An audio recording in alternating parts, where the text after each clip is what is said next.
Hello, dear students. Today we all are going to start the question and answers of chapter first of Hindi class 9 book sheet is the chapter name is Do Bailon Ki Katha.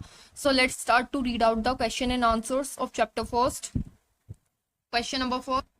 Question number first, kanji house में कैद पशुओं की हाजिरी क्यों ली जाती होगी?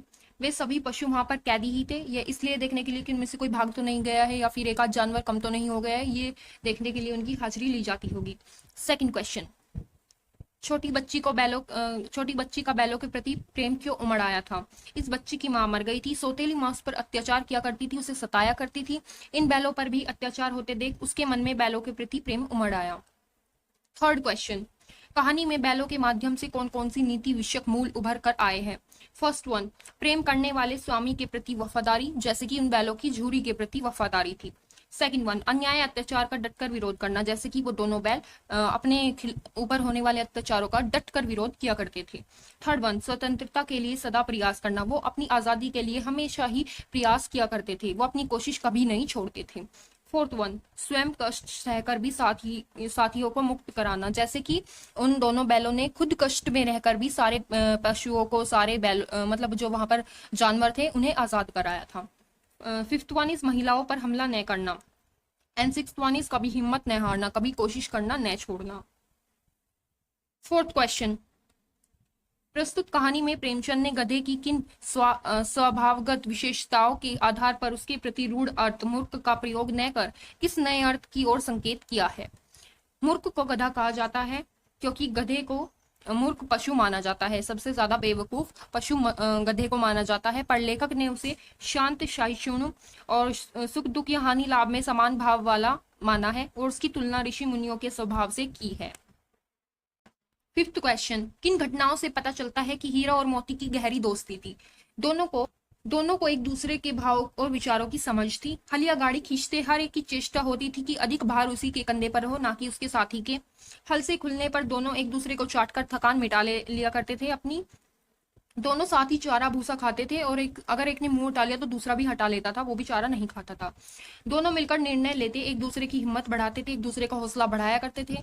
Kanchi house में एक मुक्त हो गया था, पर दूसरे के बंधे रहने से उसने भी उसी के साथ रहने का निर्णय लिया और इसके लिए उसे मार भी पड़ी और वह मार भी सह गया।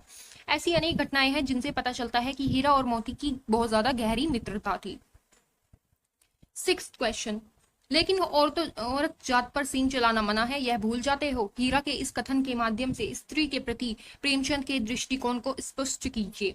हमारे समाज में औरतों पर अत्याचार होते हैं, उसे दबाया जाता है, उस पर आक्रमण न करने की बात केवल कुछ समय के लिए होती है, फिर उसकी कोई परवाह नहीं करता, उसे मार भी पड़ती है। लेकिन पशु समाज में इस बात की जागरूकता द्वारा लेखक ने मनुष्य समाज पर व्यंग एक तंज कसा है कि हम जो मनुष्य समाज है, वो जो सोसाइटी है, वो एक औरत को किस तरीके से ट्रीट और उसके साथ कैसा व्यवहार करती है।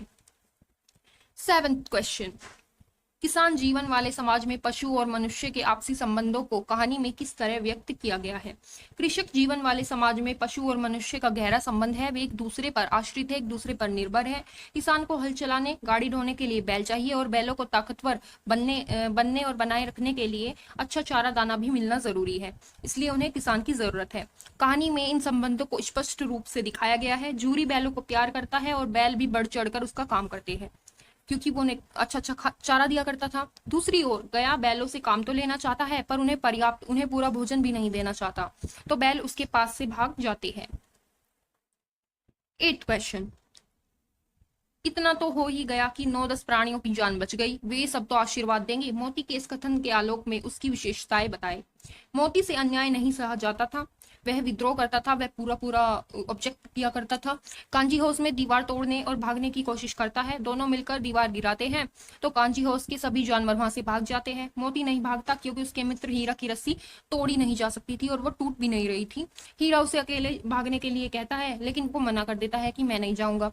अतः दड़ियल कसाई के हाथ बेचे जाने पर भी मोती अपने घर का रास्ता पहचान लेता है और दोनों झूरी के पास आ जाते हैं। यही नहीं, वह कसाई को भी वहां से भगा देते हैं।